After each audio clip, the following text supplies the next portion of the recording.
La Guardia Costera de Estados Unidos encontró restos del sumergible Titán cerca del lugar donde naufragó el Titanic. La única embarcación de investigación pesquera que tiene el país está convertida en chatarra. Los bomberos de 3 cantones combaten el fuego en las 100 hectáreas de pajonales de las faldas del Nevado Chimborazo, que arden desde hace 19 horas. El Ministerio de Agricultura no autoriza todavía la importación de arroz, pero confirma que sí ha recibido solicitudes. Buenas noches, comenzamos Televistazo Estelar este jueves 22 de junio.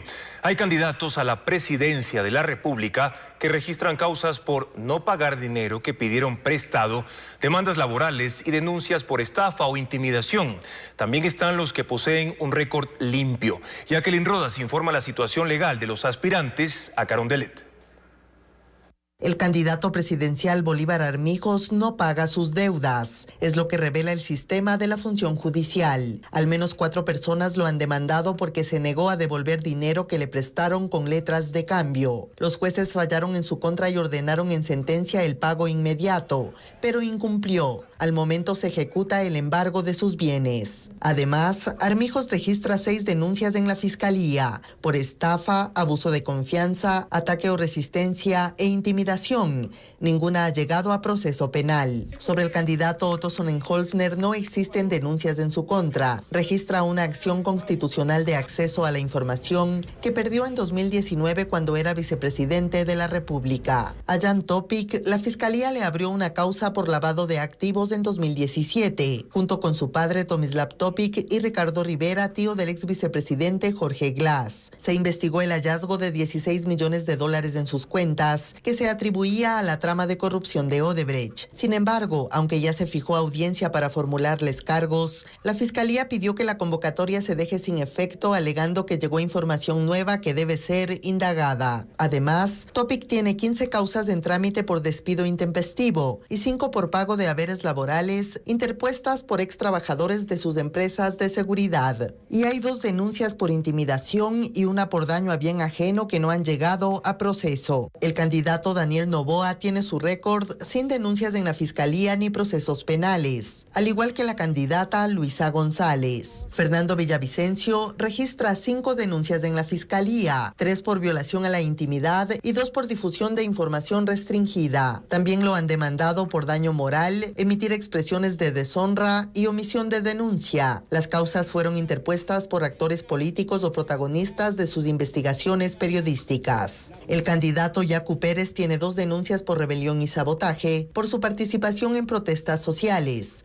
y otras 2 por peculado y tráfico de influencias mientras fue prefecto de Azuay. Todas fueron archivadas. Y el presidenciable Javier Hervas no tiene denuncias ni procesos penales, pero sí registra una demanda para que permita salir del país a su hija, que se resolvió en conciliación.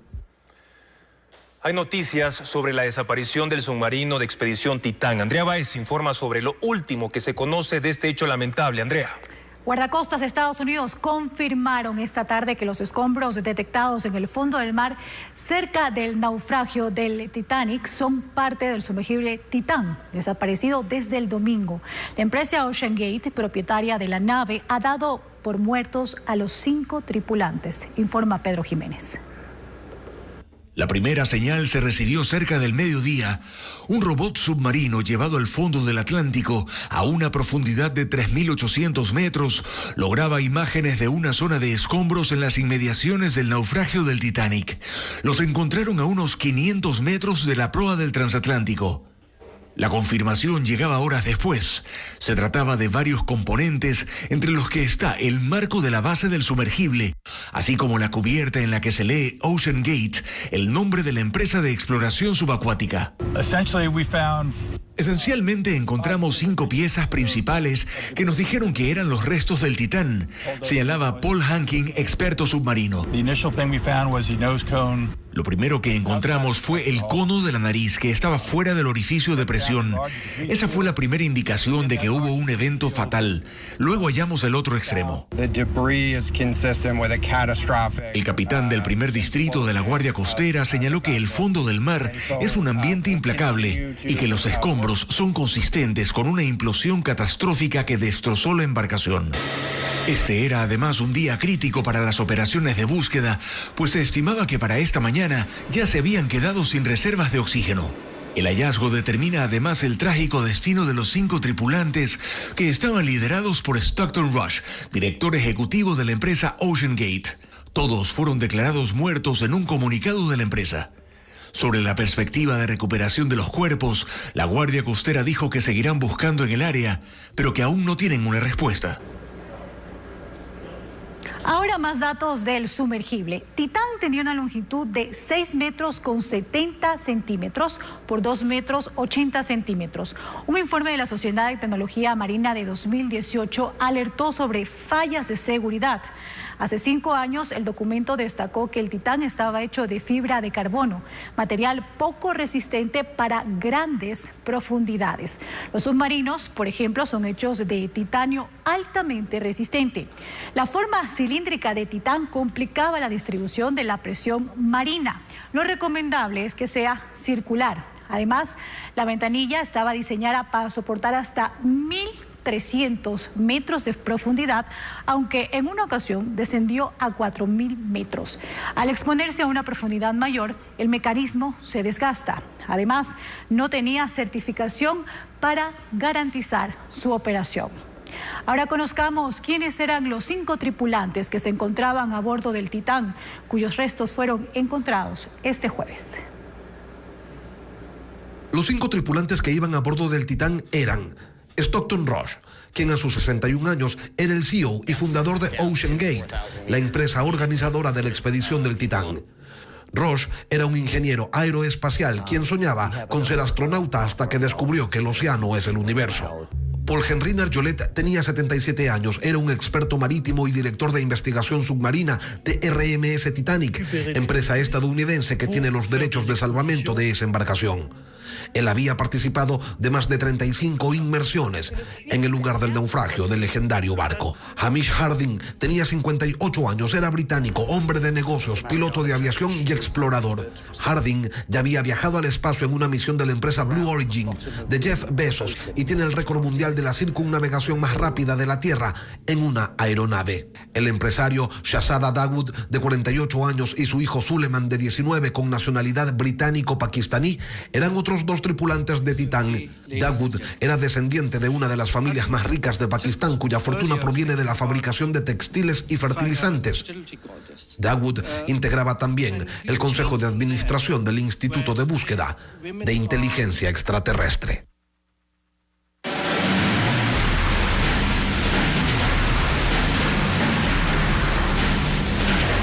Fenómeno del Niño. ¿Está preparado el país? La única embarcación de investigación pesquera del Instituto Público de Acuicultura y Pesca no sirve. Los informes que generan los científicos en ese barco son claves para identificar cómo el fenómeno del Niño afectará a las especies marinas. Un informe de Merlín Ochoa. En Chatarra, así se encuentra el buque de investigación pesquera Toallí. El piso está podrido, la cámara de frío donde se almacenaban las muestras de peces a investigar no sirve. Los equipos de los laboratorios se han oxidado y han quedado obsoletos. La embarcación pertenece al Instituto Público de Investigación de Pesca, el cual a pocos meses de la alerta de la llegada del fenómeno del Niño no puede ser usado por los científicos para realizar estudios. Una situación que lleva 10 años. Cuando teníamos en activo en la embarcación, generábamos información referente a la pesquería, lo que tiene que ver con la biomasa, la cantidad de organismos que hay en el mar, la abundancia, el número de peces, así también como la distribución, donde se encuentran. Actualmente los biólogos de la entidad tienen una alianza pública-privada para poder explorar en barcos de los pescadores, pero se realizan 2 viajes por año, cuando con el buque se hacían al menos 10 investigaciones para anticipar impactos negativos sobre la producción pesquera y su consumo. Por ello, los técnicos recolectan información de forma manual. En este momento nosotros seguimos haciendo las investigaciones por tierra, es decir, hacemos seguimiento de los desembarques que se realizan al nivel de la costa ecuatoriana para saber cómo se encuentran las especies que son capturadas. Según la subdirectora del instituto, la solución es comprar un nuevo barco de investigación cuyo precio podría superar los $35 millones. Las investigaciones no solo permitirían saber el estado de los recursos marinos, también descubrir nuevas especies que podrían estar en las costas ecuatorianas. El fenómeno del Niño amenaza a 17 provincias que están en alerta amarilla. Vamos a revisarlas. Se trata específicamente de Esmeraldas, también Carchi, Imbabura, Pichincha, Santo Domingo de los Áchilas. También constan en la lista Manabí, Los Ríos, Cotopaxi, Bolívar, Chimborazo y además la provincia de Santa Elena. Otros territorios en riesgo son, mucha atención, la provincia de El Guayas, Azuay, El Oro, Loja y hasta las Islas Galápagos. En esas localidades hay 143 cantones y 489 parroquias expuestas. Más de 500.000 viviendas son también vulnerables. Diego Cuenca con más datos. Son 2.300.000 personas que estarán expuestas a los estragos que deje el fenómeno del Niño en Ecuador. Esa es la proyección que maneja la Secretaría de Gestión de Riesgos en 143 cantones de 17 provincias, que en mayo fueron declaradas en alerta amarilla.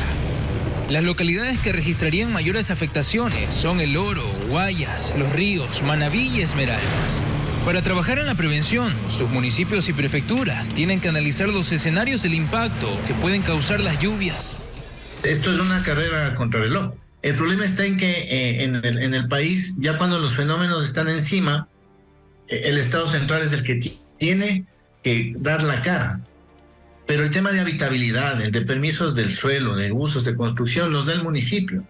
Entonces, es ahora cuando tienen que empezar también a dar cuenta de ese abastecimiento, de esa coordinación, de esa organización, los municipios, para precautelar. Y lo que les falte, ¿no? Si son 100 camas las que necesitan y tiene 50, las 50 le podemos, desde el Estado central, complementar. Como consecuencia del fenómeno del Niño, se ha determinado dos tipos de impacto.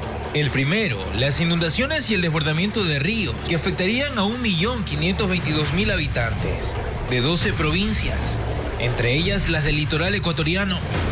El segundo, los deslaves, que afectarían a 742.000 personas, que viven en 16 provincias, en la Sierra Centro y Norte.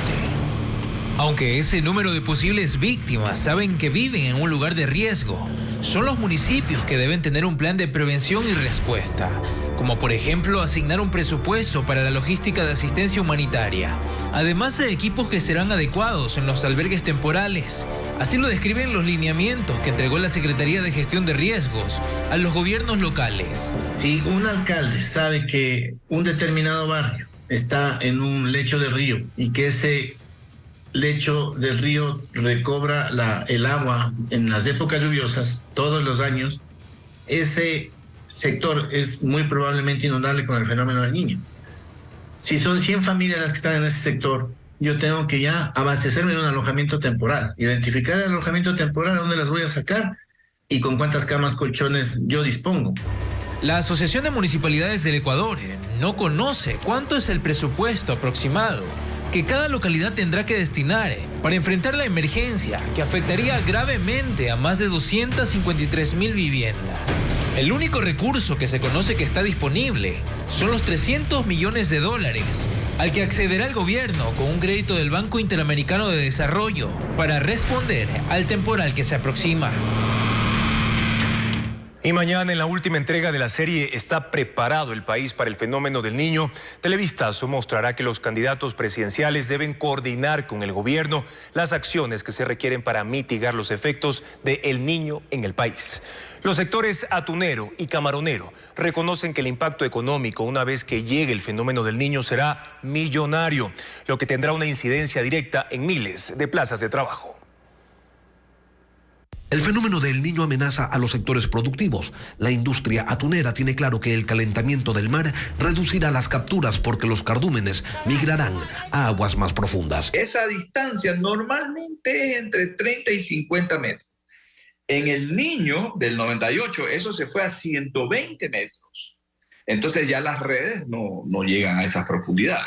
Y aquello tendrá un impacto económico que se calcula en cerca de 160 millones de dólares, en el mejor de los escenarios. En lugar de procesar las 550.000 toneladas que procesa el Ecuador al año, por lo cual es el segundo productor del mundo, digamos que se caiga en un 15% la producción. Estamos hablando de que vamos a tener unos 70.000 toneladas menos. Los camaroneros están ante una situación similar. La mitad de las piscinas están en zonas inundables y cuando lleguen las lluvias tendrán un doble impacto. El primero, destrucción de obras de infraestructura. Ahí se requieren recursos para la reconstrucción de esas infraestructuras. Piscinas, muros, estaciones de bombeo. Lo segundo es la pérdida de capital de trabajo. Si a un productor camaronero se le rompe el muro y pierde esa producción, tiene que volver a sembrar. Para eso se requiere nuevo capital de trabajo para poder operar. Esto podría agravar su situación, y es que los precios están tan bajos que pese a que exportan un 18% más, en este 2023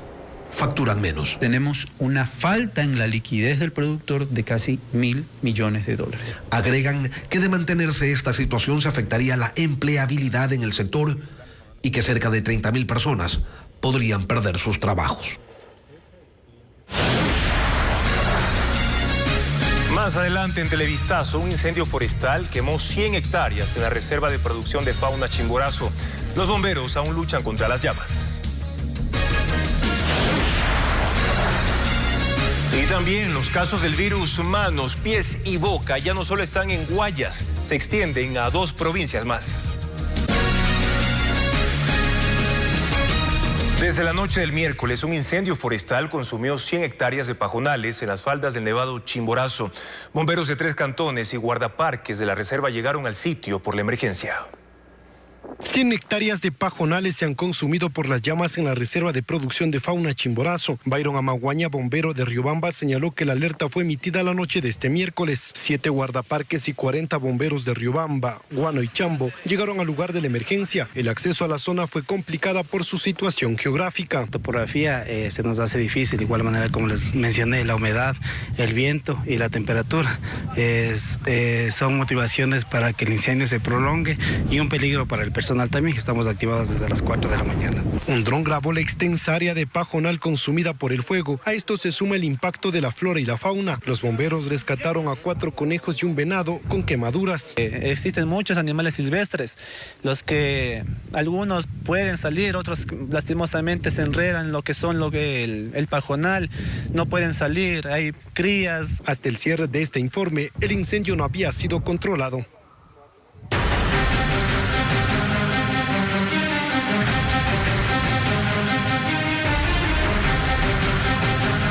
¿Qué pasa con el virus? Manos, pies y boca. Los casos del virus manos, pies y boca ya no solo se registran en Guayaquil, Durán y San Borondón. Los contagios se extendieron a las provincias de El Oro, Los Ríos y también a Santo Domingo de los Áchilas. Merlin Ochoa informa que en Machala 60 escuelas públicas registran alumnos con la enfermedad. En Machala, provincia del Oro, hay 100 planteles públicos y según el director distrital de educación, en 60 de estas unidades se han registrado alumnos contagiados de manos, pies y boca, una infección viral leve que ataca especialmente a menores de 5 años con defensas bajas. ¿Cuál es el protocolo que se sigue con los contagiados?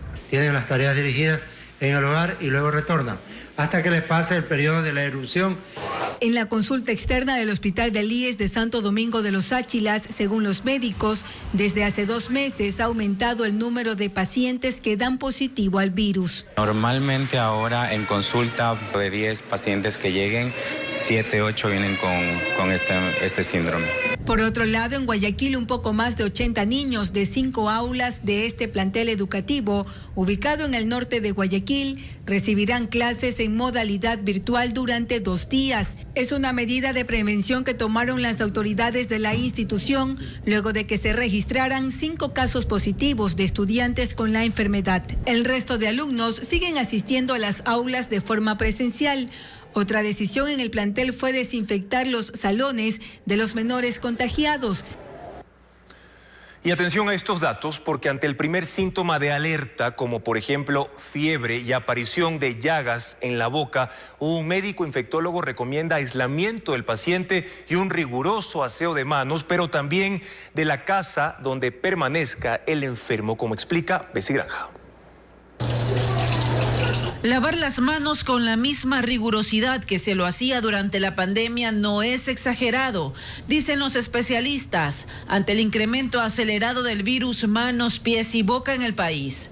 La enfermedad se propaga a través de las gotitas producidas por una persona enferma cuando estornuda, tose o habla, incluso cuando estas partículas se quedan en superficies y objetos que son topados por alguien que luego se restriega los ojos o manipula su nariz y boca.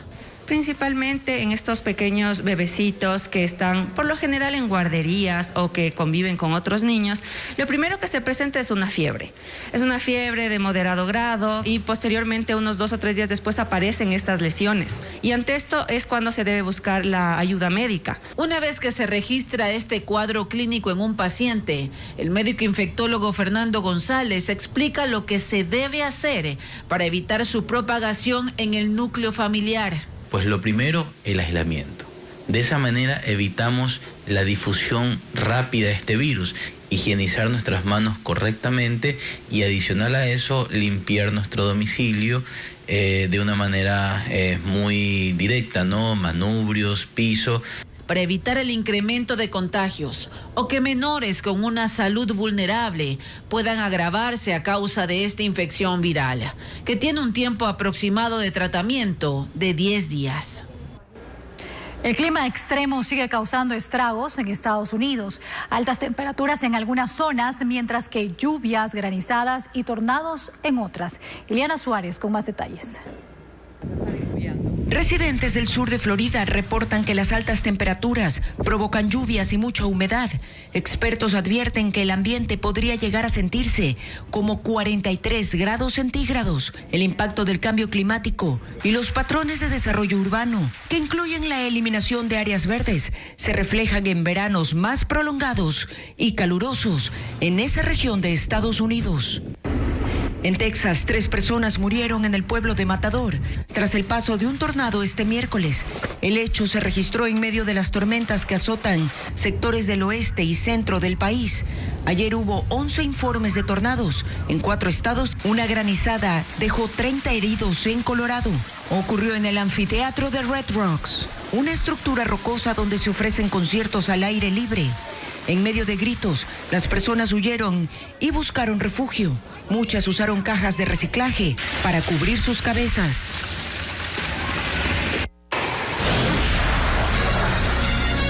Luego de la pausa, ¿cómo proteger sus contraseñas de los delincuentes? Ampliaremos sobre las aplicaciones disponibles para blindar su celular. Los gestores de contraseñas son una alternativa para administrar las claves digitales mediante una sola plataforma. Expertos advierten que los usuarios deben tener mucho cuidado. Pero ¿cómo funcionan estas aplicaciones? Adriana Bermeo lo explica. El 95% de los problemas de seguridad digital son responsabilidad de los usuarios. Expertos que visitan el país a propósito de la 6ª jornada de seguridad bancaria recomiendan utilizar aplicaciones llamadas gestores de contraseñas, que almacenan datos que protegen el acceso a cuentas de todo tipo. También guardan otra clase de información confidencial, como números de tarjetas de crédito y direcciones. ¿Es muy práctico? Sí. ¿Es muy fácil de usar actualmente? Sí. ¿Son económicas? Sí, a comparación de cómo era. Pero hay que fijarnos cómo va a estar resguardada nuestra información. Entre los gestores más utilizados están OnePassword, que tiene un costo mensual de $3.99, Dashlane con un precio de $3.99 y Enpass $9.99. También hay otras aplicaciones gratuitas como LastPass y las que almacenan claves directamente en dispositivos iOS y Android, aunque no siempre son las más seguras. La información solicitada por estas plataformas se reduce a un correo electrónico y una clave maestra con la que se tendrá acceso a todas las cuentas registradas. Las contraseñas tipo frase son contraseñas muy robustas. Por ejemplo, a mí me gusta ir al cine los domingos. Es una contraseña que es una frase y usted simplemente cambia una I por un 1 o al final pone un asterisco o cambia la O por un 0 pero son temas fáciles de recordar. Una opción para cuidar la privacidad de contraseñas y cualquier información de navegación en Internet es usar una cuenta de correo electrónico alterna que no tenga relación con nuestras redes sociales, tampoco con cuentas bancarias. Así, cuando ingresemos mediante un Wi-Fi público, solo tendrá el registro de la información relacionada con ese mail. Con la creación de una empresa municipal de seguridad y la adecuación de un centro de atención ciudadana, se busca frenar el incremento de asesinatos en General Villamil. Esta mañana se llevó a cabo una mesa de seguridad interinstitucional.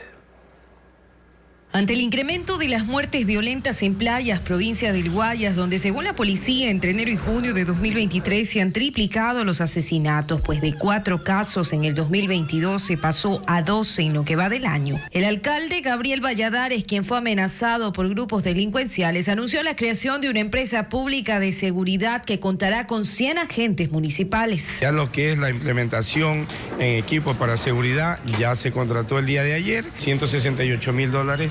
Hasta ahorita es lo que se está invirtiendo. El resto de gastos se costearán con la recaudación de una nueva tasa. Que viene a ser $2.25 en la planilla de consumo de agua potable. En General Villamil Playas, un balneario con 60.000 habitantes, hay apenas 82 agentes policiales. 22 llegaron la semana anterior y no cuentan con dotación. Nuestros comandantes se encuentran ya gestionando con el mando policial para que nuestro personal sea dotado de chaleco y arma. El municipio ha tenido que adecuarles espacios para dormir y adquirir 22 motocicletas para el patrullaje. Y adicional a esto, en playas no hay presencia de personal de DINASET o criminalística para el levantamiento de cuerpos. Acá se debe esperar a que lleguen agentes de Guayaquil. Se hayan dado eventos donde los familiares no quieren que más de 3 horas llegue DINASET, llegue criminalística y se han llevado el cadáver. Además, la fiscal provincial del Guayas ofreció aumentar de 2 a 4 el número de fiscales debido a los más de 9.000 expedientes que tienen cada uno.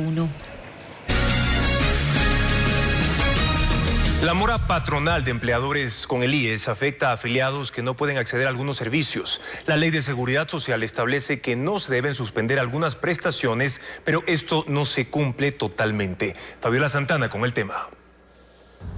En Ecuador, 472.000 empleadores están en mora patronal, es decir, no aportaron al IES los montos correspondientes al seguro obligatorio y fondos de reserva. La deuda de las empresas privadas y algunas públicas con el instituto asciende a $2.200 millones, lo que impide a los afiliados a acceder a préstamos, retirar fondos de reserva y cesantías. Y aunque la Ley de Seguridad Social obliga al IES a mantener las prestaciones por enfermedad, subsidio por maternidad, seguro de desempleo, auxilio de funerales y el fondo mortuorio, aun cuando su patrono está en mora, no se cumple del todo. Esta empleada, que prefirió ocultar su rostro para no ser despedida, informa que va en el 3er mes de maternidad y el IES no ha cumplido con el subsidio monetario por periodo de descanso. Así ha subsistido junto a su hija con $120 al mes, que es el proporcional entregado por la empresa en mora.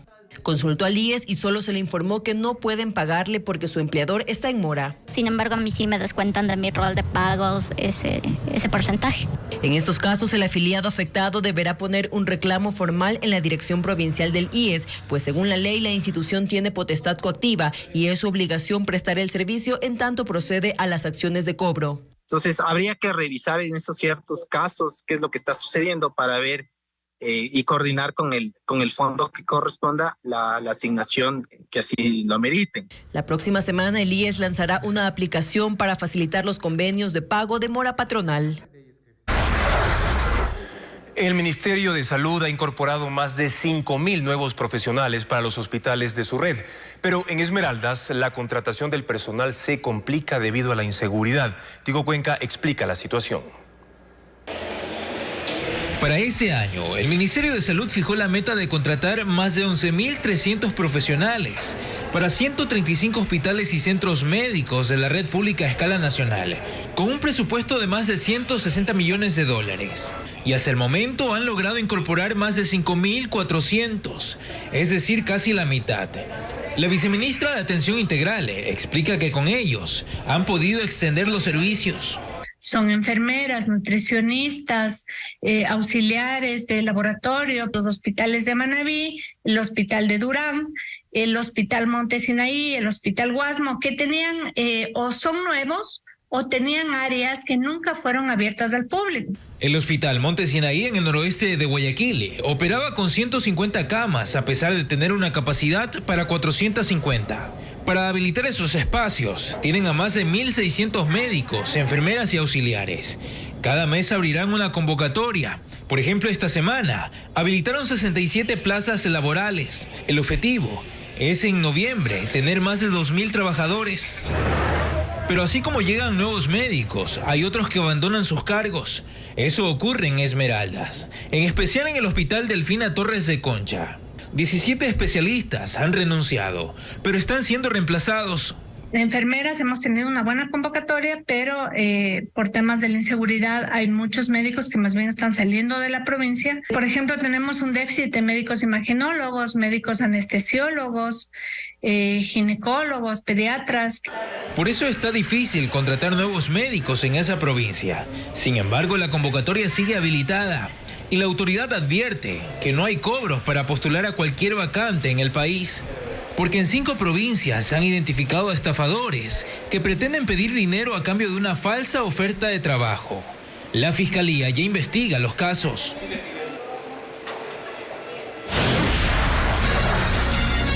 La seguridad de Ecuador y la ayuda ante el impacto del fenómeno del Niño son parte del acuerdo de cooperación con Estados Unidos. Los detalles luego de la pausa.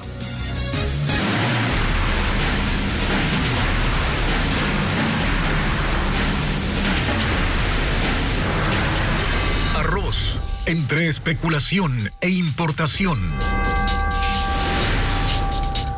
El Ministerio de Agricultura confirma que recibió las primeras solicitudes para importar arroz desde Colombia. Las empresas, gremios o asociaciones que adquieran el producto en el exterior deben obtener primero una certificación. Alberto Luna con los detalles.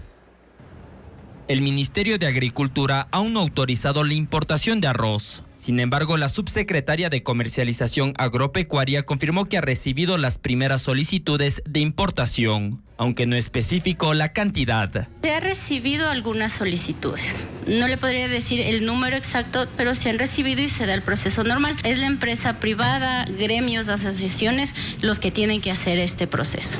La información sobre las empresas y nombres de importadores no es pública. Desde la Corporación de Industriales Arroceros del Ecuador se informó que 25 compañías buscan el permiso y su intención es importar 120.000 toneladas. Según el ministerio, el listado de empresas certificadas se conocerá cuando completen la obtención de la licencia. El proceso dura por lo menos una semana. Después del registro en el Ministerio de Agricultura, se debe presentar un formulario al Servicio Nacional de Aduana especificando la cantidad de arroz a importar. Ese trámite tarda 5 días. En la nota del pedido están los datos de dónde viene el producto, importador, exportador, qué volumen, qué precio, los datos de ubicación de la empresa, y se corroboran esos dos temas. Una vez que se corroboran esos dos temas, se da el ok para poder proceder con la obtención de la licencia. Luego se debe cumplir con los requisitos fitosanitarios de agrocalidad que duran 2 días.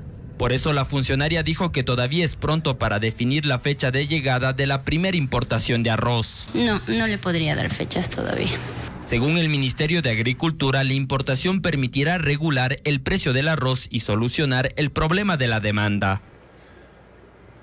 Mientras tanto, agricultores presentaron ya una acción de protección para detener la importación de arroz. Productores de Guayas, Manabí y Los Ríos organizaron un plantón en Guayaquil. William John conversó con ellos y tiene sus reacciones.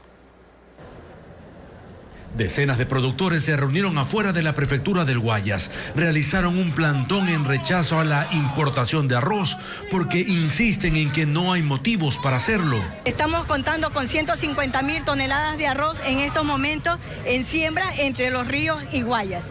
Hay arroz, estamos en una escalera de producción en estos momentos. Arroz por salir, arroz que está saliendo y arroz que volvimos a sembrar. Por eso también presentaron una acción de protección contra el presidente de la República y el ministro de Agricultura para detener la importación de 30.000 toneladas de arroz desde Colombia. Porque además tienen dudas de esa negociación y en qué términos se la realizó. Se prohíba el ingreso de esta gramínea porque no sabemos el tipo de grano, la calidad que va a ingresar al Ecuador. Luego se reunieron con la prefecta y el gobernador del Guayas. Denunciaron apiladoras por acaparar el producto y especular con el precio.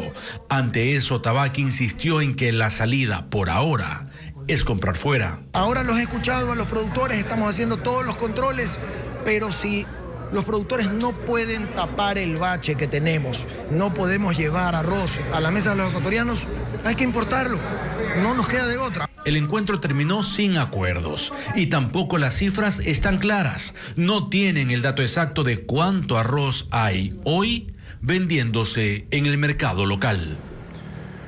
Los delegados de Ecuador y Estados Unidos definieron los 4 ejes de cooperación en materia de seguridad y ante el fenómeno del Niño. Sin embargo, aún no se conoce el monto económico de la ayuda para el país y desde cuándo se lo hará. Más información con Paul Romero. El presidente Guillermo Lasso se reunió en el Palacio de Carondelet con el subsecretario adjunto de Defensa para el Hemisferio Occidental de Estados Unidos, Daniel Erickson.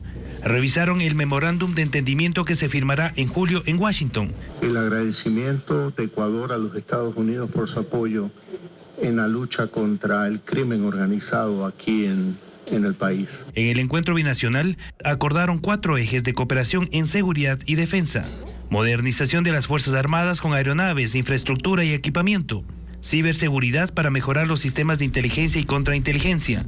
Logística para enfrentar las consecuencias del fenómeno de El Niño. Y programas para la sostenibilidad del medio ambiente y lucha contra la minería ilegal. Que posibilitará que los diferentes programas de cooperación de los Estados Unidos apoyen los esfuerzos del Ecuador en materia de seguridad y defensa en los siguientes 7 años. Estos ejes son parte del Plan Ecuador para la Paz que el gobierno propuso el año pasado a Estados Unidos por un monto de $5.000 millones, que casi un año después se tramitó en la reunión bilateral de defensa que se desarrolló este miércoles y jueves en Quito. Una reunión muy fructífera con el presidente Guillermo Lasso. Nosotros 2 países, como socios, amigos, pueden discutir los temas más importantes de defensa. La reunión en el Palacio duró más de 2 horas. Las autoridades no especificaron el monto de la cooperación y desde cuándo llegarían al país los equipos e implementos para las operaciones.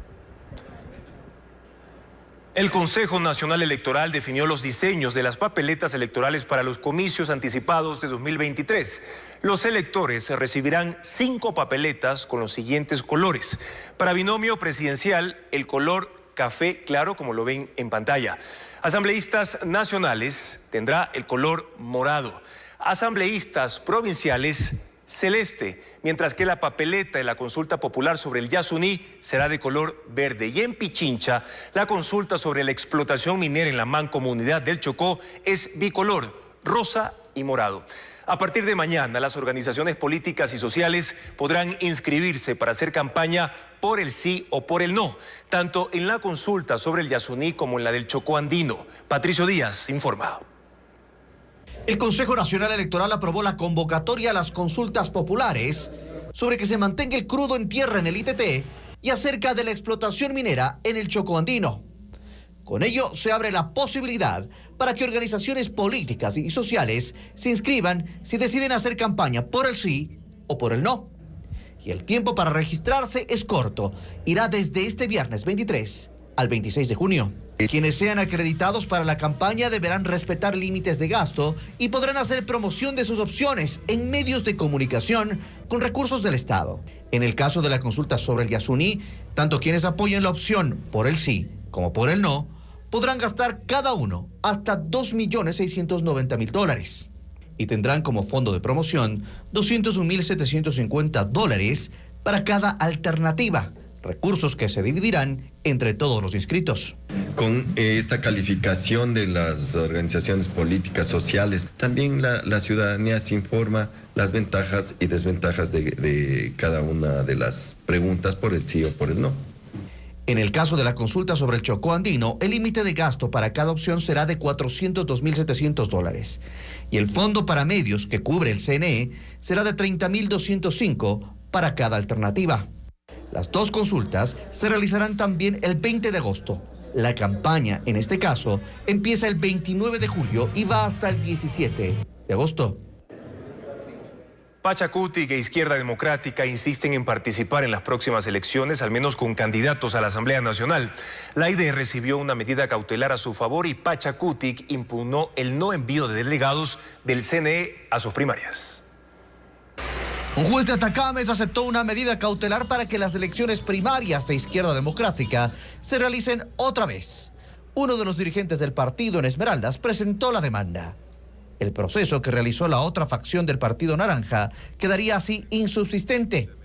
El juez pide además que el presidente de la organización solicite al Consejo Nacional Electoral los veedores para el nuevo proceso y amplíe los plazos para la inscripción de candidatos.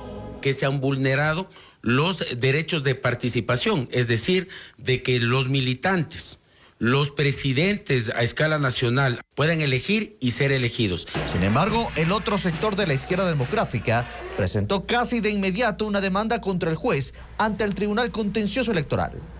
Lo acusan de interferencia y arrogación de funciones que le competen exclusivamente a la función electoral. Por la división interna, Izquierda Democrática únicamente ha podido inscribir candidatos a asambleístas en Carchi y Guayas.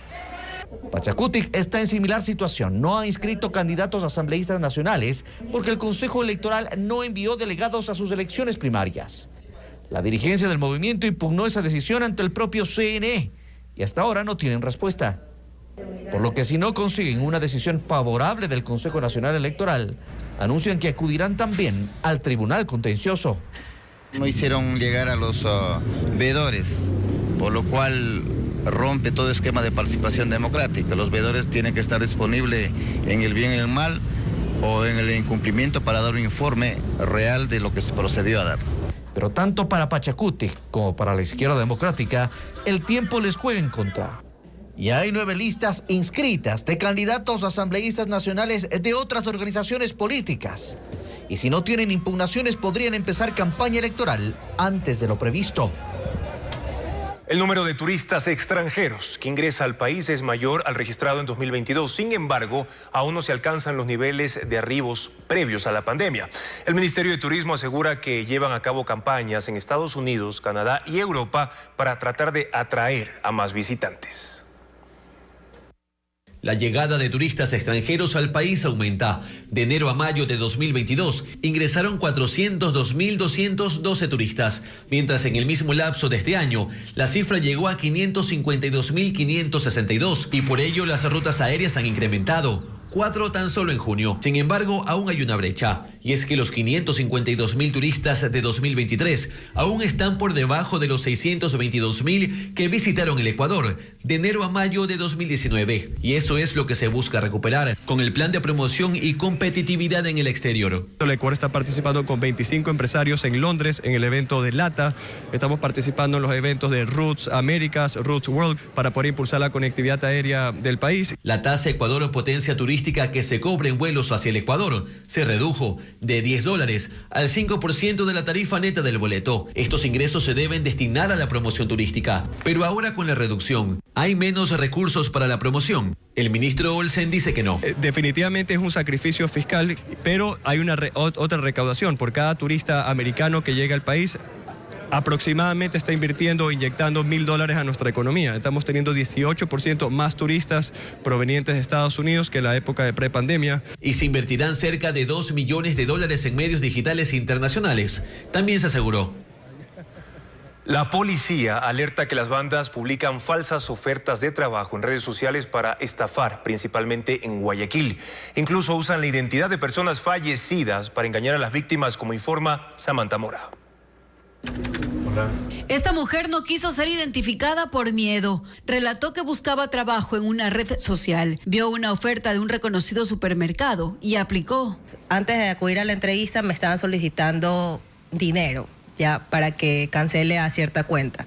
Obviamente sentí cierta desconfianza porque ninguna entidad nunca te piden dinero para poder acudir a una entrevista antes. Y para ganar su confianza le enviaron fotos de las credenciales de una abogada y un policía, quienes iban a encargarse de los trámites. Ella sospechó de la situación, investigó por su cuenta y se llevó una sorpresa. Investigué en internet y resulta que el policía lo habían matado el año pasado. Entonces sí es algo que asusta, porque si yo hubiera acudido, no sé qué hubiera pasado. La Policía Nacional indica que esta es una de las modalidades que usan las bandas delictivas para estafar. Varían de $10 a $100 y $500, que es lo máximo, porque ya le aseguran un trabajo en una entidad pública, pero lamentablemente nunca se concretan ya que son documentos falsos. Fabari Montalvo, jefe subrogante zonal, enfatiza que la institución no gestiona ofertas laborales. Nosotros como policías no tenemos ningún tipo de facultad de recibir carpetas o peor aún recibir algún tipo de dinero en efectivo por la recepción de algún tipo de documento. En el 2022, la unidad de ciberdelitos investigó más de 500 casos en Guayas, Manabí y Pichincha. Según el Código Orgánico Integral Penal, el delito de estafa se castiga con 1 a 7 años de prisión. 27 tacos de dinamita fueron hallados en la isla Trinitaria en el sur de Guayaquil, donde la policía ejecutó una detonación controlada, mientras que en un centro médico en Urdesa fue evacuado tras una amenaza de bomba. Luis Alfredo Zúñiga resume estos hechos.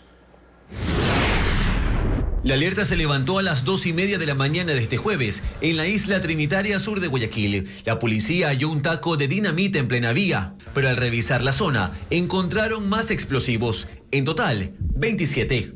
Se encontraban sobre las aceras de alrededor de aproximadamente 4 o 5 cuadras a la redonda. Los tacos de dinamita tenían mecha, pero no el dispositivo necesario para su explosión.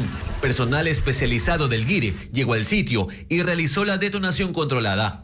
Aún no se ha asociado el hecho a una banda criminal en particular, y aunque no hubo víctimas, los moradores del sector están preocupados. Mientras en Urdesa a las 8:30 de la mañana de este jueves, empleados y pacientes de un centro médico particular fueron evacuados tras una amenaza de bomba. Y de pronto vi que los médicos, enfermeras y pacientes salían en fila para allá y todo el mundo salía corriendo. La vía fue cerrada al tránsito vehicular mientras los uniformados inspeccionaban las instalaciones. El dueño de ese establecimiento fue secuestrado junto a su chofer el lunes pasado, pero fue liberado por la policía. Tras recuperar su libertad, ese mismo día detonó un explosivo en los exteriores del inmueble y este jueves la nueva amenaza. Una llamada que le han realizado al encargado de la... Finalmente se descartó la alerta y se habilitó la vía. Sin embargo, el centro médico no atendió. El hallazgo de la cabeza de un hombre dentro de una funda en Monte Sinaí la mañana de este jueves, en el noroeste del puerto principal. Esto estaría relacionado con un cuerpo decapitado encontrado la noche anterior en otro punto de esa zona. Un manto rojo de confetis cubre la plaza de una de las iglesias en Sicilia, Italia. Sus habitantes celebran a San Sebastiano, una fiesta típica en toda Italia. Una de las particularidades de esta fiesta es la salida de la estatua del santo, que va cargado por sus fieles para pasearlo por las calles de la ciudad. Este video tiene 1.6 millones de reproducciones en la cuenta de Instagram de Gira con Noi Sicilia.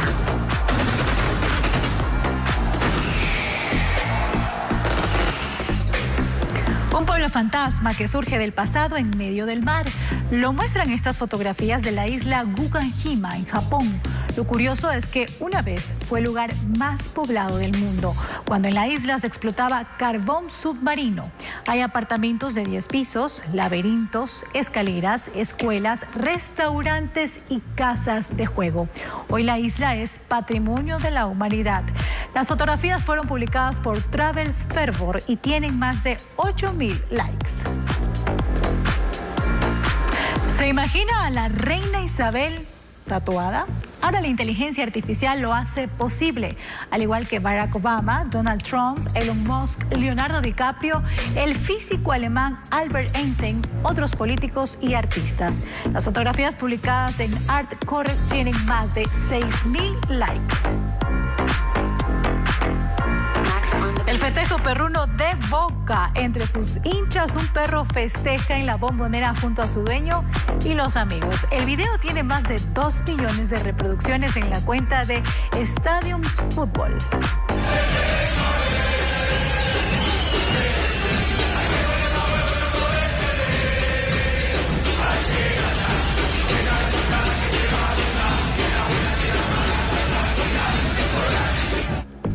¿Se imaginan los personajes de la mítica serie Juego de Tronos tocando en un cello la melodía de la saga? Esto es lo que ha logrado un video de la inteligencia artificial creado por Jun Boksai. tiene 288.000 reproducciones y más de 12.000 likes.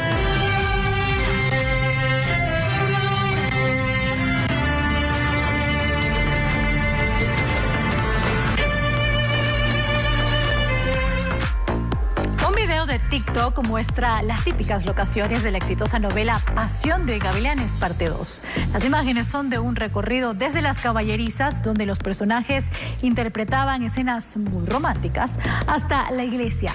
Las grabaciones se realizaron en Cundinamarca, Colombia.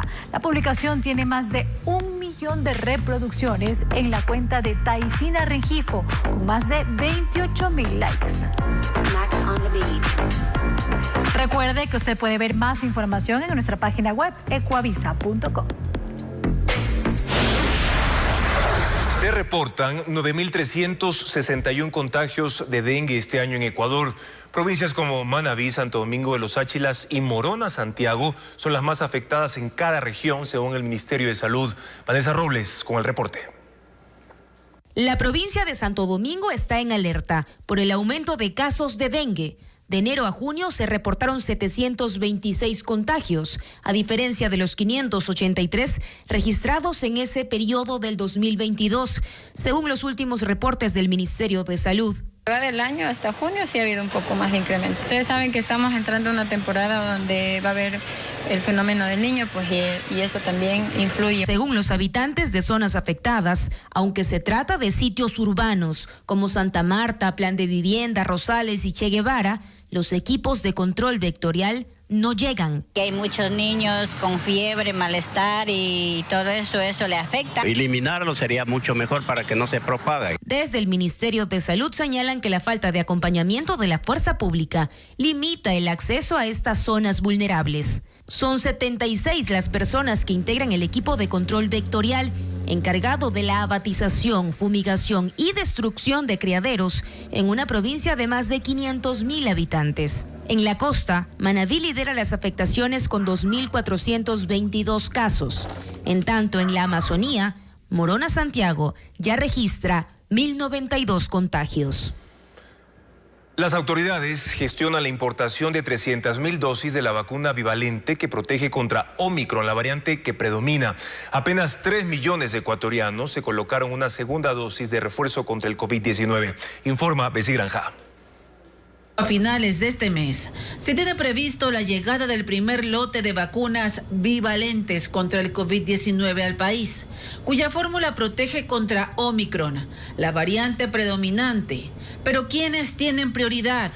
Menores de 5 años de edad, pacientes con diabetes, pacientes en diálisis, insuficiencia renales crónica, pacientes que tienen enfermedades pulmonares crónicas, pacientes con inmunocompromiso, pacientes que reciben corticoides, pacientes con enfermedades autoinmunes. El personal sanitario seguirá siendo parte de los grupos vulnerables. También se mantendrá la inmunización para adultos mayores por el riesgo de desarrollo de enfermedad grave y muerte. Las cifras del Ministerio de Salud reflejan que apenas 3 millones de ecuatorianos tienen 2 dosis de refuerzo, mientras más de 14 millones completaron su esquema primario.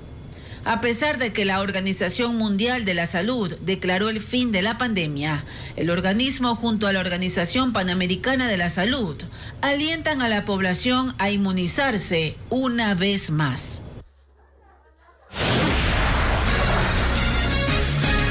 Al volver, tendremos los detalles de la gira de Independiente del Valle por Europa.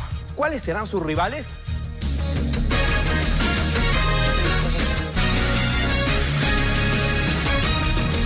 Bandas delictivas instalaron un sistema de videovigilancia clandestino en 2 cantones de Los Ríos.